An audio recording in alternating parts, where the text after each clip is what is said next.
All right. Hey, good morning, everybody. This is John Spiokwa from GAI Insights, and we are here today with our group of analysts to go through some pretty interesting and I think exciting um, articles this morning. Brought to you by CustomGPT.ai. Fantastic way to begin to get into the large language models. And as you see, that may be the beginning of the end, as one of the articles talks about. We'll get to that, and Tanya will take us through it. Tanya, over to you. Thank you, John. Doing well. Good morning, everyone. Yeah, we have an interesting morning with a variety of articles. We'll start with learning a little bit more about OpenAI and what they're doing with robots. We'll then move on to national security, a topic of very much interest to all of us. We'll talk about what Elon Musk is doing with Grok. There's a new LLM out there by Coher, so we'll learn about that called Command R. We have a Wall Street Journal. We'll cover some use cases there. Nothing new there, but still interesting to know. And then we'll close out with an article about what banks are doing with AI. So with that, let's get started since we do have quite a bit of articles to cover. And Ankash, would you like to introduce the first topic, please? Sure, thanks, Tanya. So the first one that we have for today is from OpenAI. So OpenAI spin-off called Covariant. So it has built an AI model that can help robot learn tasks like humans. All right. And Luda, I know you have a soft heart for robots. That's true. Even though this article kind of puts a question mark of how ready this field is to take on the world. So the story is that OpenAI actually doesn't do much in robotics, Tanya. They shut the group that was doing that in 2021 or something like this. But earlier, before that, there are three people that spun out of OpenAI who were working in that group and opened Covariant or started Covariant. And this team has been working on how to make robots to reason like people do. So the news here that the model that they created specifically for robots, they can outline the task in whatever images or what have you, and then the model reasons about it, how to execute the task, and asks questions if the grippers are not quite strong enough to grip that particular object. And so it's an interesting step moving robotics forward, and the field is applauding this development, but it seems like it's not ready yet. Covariant has been working with customers like, I'm blanking out what's the name of the customer, Crate and Barrel and Bon Prix in their warehouses, and so making progress. I'm thinking that this article for our general audience is optional, and because it's just specifically advancement in the robotics field. Anybody? Go ahead. Yeah, I would weigh it as optional as well. And interesting progression in a topic that we've seen a number of times, which is using LLMs to help create, understanding for novel tasks. Optional. Yep. Also unclear because nobody's comparing these. It'll be interesting to see. This is what happens when you get in the famous Gartner hype cycle. I've not yet seen any comparison to what robots can already do, and they're actually already pretty functional. Right. And so these have got to be better. So yet maybe they're cheaper to train. There's got to be some significant advantage in overall total cost of ownership, or why are you doing this? It's just a parlor trick. I do believe there will be some advantages, but this certainly doesn't demonstrate it. I mean, I agree that this is optional and not ready yet, but I mean, I think there will be advantages, right? If they can get this to the point where you can get the robot to do things in natural language and perform novel tasks that it hasn't necessarily performed before, I mean, picture it working on a shop floor and employees just being able to tell it what to do, right? Right. So, I mean, I think it's coming, but it's not there yet. But I mean, this could be big if it actually succeeds. Could be is the key word, because the thing is, when you're doing text generation, if the text hallucinates a little bit and you've got human review, it's not a big deal. If you're in a shop floor and it breaks a few things all the time, that adds up. You can't, the question is, does the breakage, exceed the cost that you gain by doing other things? Yeah, certainly we'll need some serious guardrails. Right. So they are deploying it to the customers they have been working with, and we'll see. So we'll I see. think this is just the beginning of the news. Yep. All right. It sounds like we have agreement on optional. So Yep. we're starting the day on a good note. So let's move on to the national security article. Ankash, thank you. So the next one is from US government. So a government commission report, which was commissioned a year back, it asks the US to move decisively against AI to sort of avert an extinction level threat. Seems like hyperbole to me, but yeah. All right, John. I know in the past you've talked about the dangers of AI and the military, and thought Sure. you would like to kick us off on this one. Yeah, this is a really interesting report. It's got 5 what they call lines of effort. So they want to establish interim advanced AI standards. They want to formalize advanced AI safeguards into policy and law. They want to internationalize those. Then they want to do preparedness for AI incidents through planning and capacity building, and then research into technical solutions for risk mitigation. And this is very aggressive. They want to they want to. This was commissioned through the State Department, because these 2 brothers and the team, the research team, have been worried about the advance of AI, and they're afraid that the arms race between the major vendors is moving so quickly and so out of control, move fast and break things, that they think it's a real problem. And they think of it as the language they use is weapons of mass destruction and so forth. And you can see extinction level even in the title. It's impressive. I think there's a lot of I happen to agree with a lot of the worries here. The biggest worry, I don't worry so much about AGI, which they worry a lot about, is I worry about using AI to manipulate existing life forms that then get out of control, because they can replicate themselves much easier than AI can without human intervention.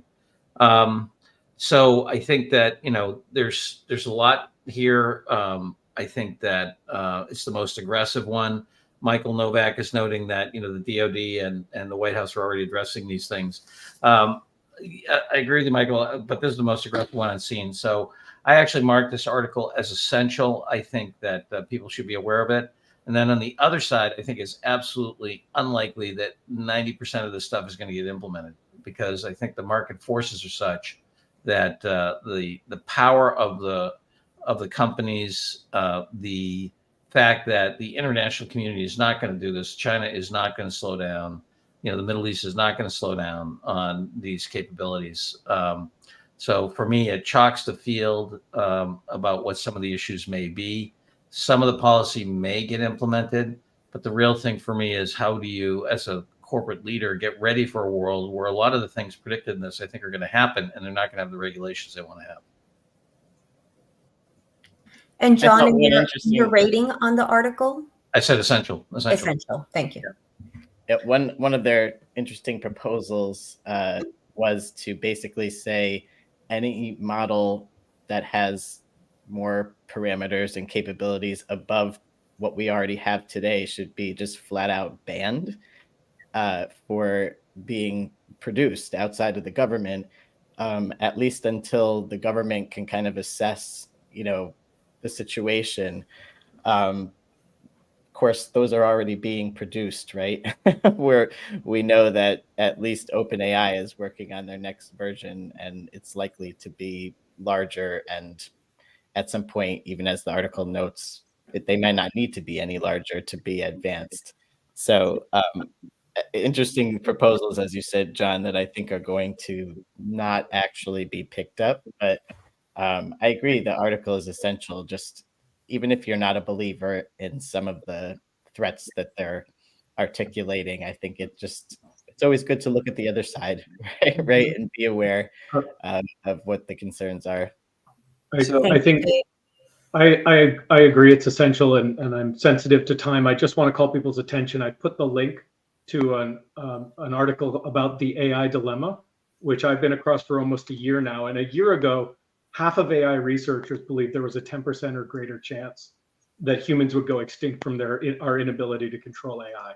And if you think about it, if half of the aeronautical engineers said there was a 10% chance your plane would go down, you might give pause before you got on the flight. And they're not saying we need to stop, but you look at all of the unexpected negative consequences of the algorithms in social media. That article was written by the people who made The Social Dilemma, which was actually quite a popular movie about the negative impacts of the algorithmic impact, right, on society. And they're just saying we need to give pause. We need to think about the negative implications and the risks of this. We can't just forge ahead. And if people don't already have that message, it's really important that they get it. So maybe we can include, Dave, the link to this article in our newsletter. I would respectfully disagree in the following way. I think it's essential as a citizen of the world, not even just of the United States. And in fact, I wrote a whole article on this in my LinkedIn newsletter about the need to spend much more on ethics. I think this article to the day-to-day AI leader is irrelevant because they're much more tactical. None of this is going to affect them directly in any time in the near future. This is a lobbying effort at very high levels. They just formed a super PAC. There's going to be a lot of discussion about this. It's going to take a long time before anything happens. So it's one of those things that we always say, you need to keep an eye on regulations, but this is not going to have an impact anytime in the near future.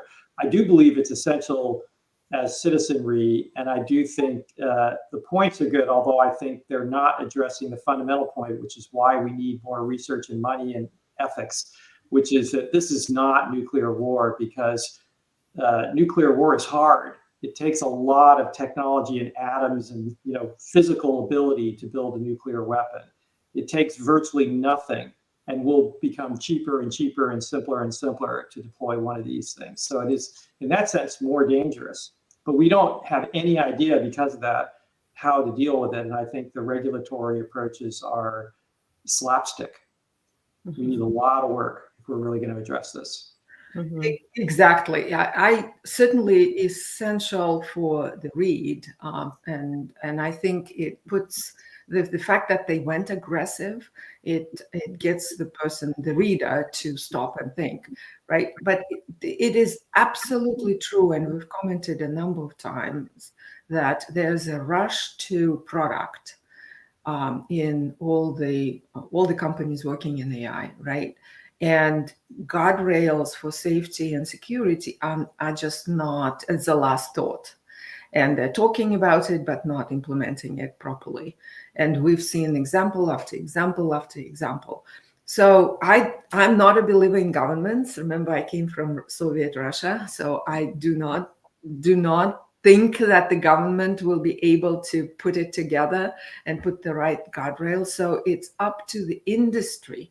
And that's why, Tim, I think it's essential for the leaders, because at some point, this will have to come together into some kind of a body. And there are things that are starting, but not good yet. Some kind of a body that would say, enough is enough, guys. We need to put a structure in place for the industry and the like, where the guardrails will be critically important.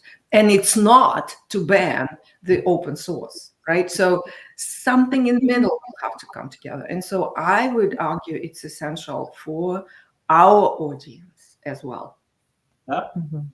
I defer to the majority.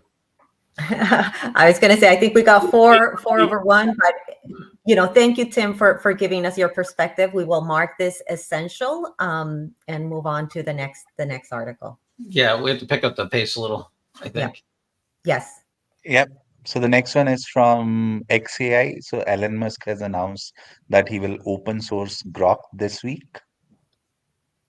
All right. I think we got David. I think this one in my mind, will help us pick up the pace. I'm going to go optional on this. I mean, glad that he did this, because to file a lawsuit attacking OpenAI about not open sourcing and then keeping your own code closed source doesn't actually make for good optics. I am not confident that anyone's going to care about his model compared to what's out there personally, but maybe I'm wrong and we'll see. But I would say until we see, I would go optional. Optional. Does anyone else have a different rating for this one? And if not, we'll move on to the next article. Yes. Optional. Optional. All right, good. Let's go to number 4, Command R. Yeah. So the next one is from Coher. Coher has launched Command R, sort of AI tool for retrieval augmented generation and to put it in production at scale. Okay, Adam. Yeah, thanks. I rated this, I was on the edge between optional and important. I think this article specifically may be optional news, but the presence and the prevalence and the continued growth of RAG in enterprise is important. And this is a significant step forward for that. And it looks like they're really focusing on it. So just really quickly, RAG is retrieval augmented generation. And it means using your own enterprise data on the retrieval side to help get more information for the large language model to give you good answers. And then in terms of the generation, it's preventing, it's reducing hallucinations, and it's providing really clear citations about where it's getting its answers, which will really enable enterprise to have more confidence in the results it's getting out of these models. So I tried to rate it as optional because it's another competitor in a very quickly becoming crowded space. But there are some significant developments here, and they're focusing on that. And I think it's a really smart move from a player that's probably not at the top ranked in terms of like a Google Gemini or an OpenAI GPT-4 at this point. So I gave it an overall important for that reason. And I would agree with important. And if Kaj, you scroll down a little bit, the data they are reporting in how the model performs versus others is quite impressive. So that's why I was thinking it's worth for our leaders to know that. Mm-hmm. I attended the Oracle conference at the beginning of the year. I want to say it was maybe January, not this year, sorry, last year. And they introduced their partnership with Coher, and there was a whole presentation on RAG back then. So, I mean, when I saw this, I was like, yeah, this is all good, but I don't know, it almost seemed like they're just trying to get some more airtime. Hey, look at us. True, we are reporting good results. So probably since that time, Tanya, they've been fine-tuning it and comparing it with others. So if you scroll some more, there's like 3 or 4 graphs that is good. They're good. They're good. They're good data. See that this, whatever. Good. The okay, but are we going with optional for now? For absent from those tables, though, it was against 3.5 in the comparison. Okay, I didn't. Very picking, as we say. Well, I think it's sort of on the border. I actually think Coher is a pretty important player. That would be the reason to make it important. They have big partnerships with a couple of the large consulting firms. Yes, they're one of the top players in my mind. But it is just a product announcement. It's available, at least. It's not just a hand-waving announcement. But it well, is. And if I recall from the conference with Oracle, the founder of this company is one of the main writers of RAG. Yeah, he wrote one of the original papers, right? Yes, exactly. Mm-hmm. It was one of the co-authors on it. Yeah, but it's everybody's doing RAG. RAG time, man. So it's just one more. I would probably lean towards optional. All right, let's go with optional on that one because it seems like most of you have said that. So let's go to article number 5, and hopefully we can do that quickly so we have time for the bank one. So number 5 is go ahead, Ankash. So this is about how AI is taking on new work, but how organizations will find it hard and expensive to do the change management around it. Thank you. Luda, please help us kick this off. Yeah, I think this article is optional. It starts with the Cisco case where the employer and employee disagreed on a particular issue. They were argued. They fed the information into the model, and the model suggested something that resolved the conflict. So they were all very happy. But then the article goes to talk about how to put this in production and regurgitates a lot of known facts. So it's optional in my view. I don't know if that use case made me happy. I mean, employees' conversations getting recorded over chat and then analyzed to look for conflict. I mean, sounds a little Big Brother to me. I know. The employees agreed in this case. They agreed They in it. did, yes. I I had know. the same feeling though, Dave. It may have been made an offer they couldn't refuse, right? Yeah, I mean, I hear you. I hear you. And look, we know that every keystroke is getting recorded at a lot of companies right now. But just to kind of like see it, right in front of your face, I'm kind of glad that I'm an independent contractor. Optional. Optional. Let's go. All right. And we had, I think we David, did we a haven't review told you of we a- record everything you do with us? No. Okay. I think at one point early on, we did a review on virtual coaches. So this is what that reminded me. All right, let's move on to the last article, number 6. Okay, so the last one that we have is from Bain and Company. So they highlight how bank CIOs can build a solid foundation for generative AI, but it will be uh, costly to manage resources around it. Excellent. Thank you. And I think I have Tim. Yep. I give this the big optional.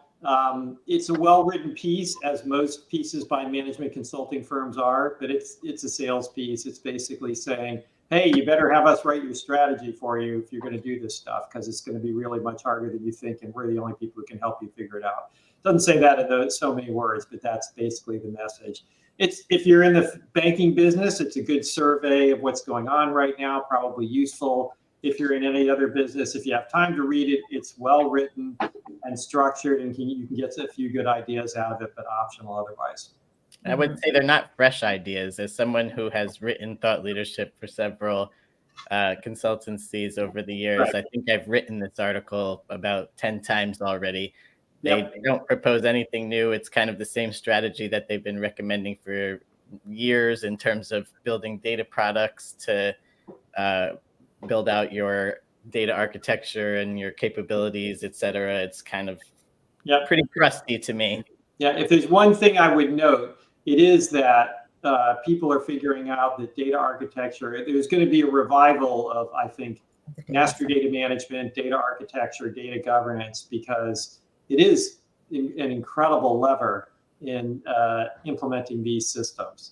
And it sort of was another Gartner hype that got to a certain stage and never went much further because it's expensive and difficult and didn't really provide that much value.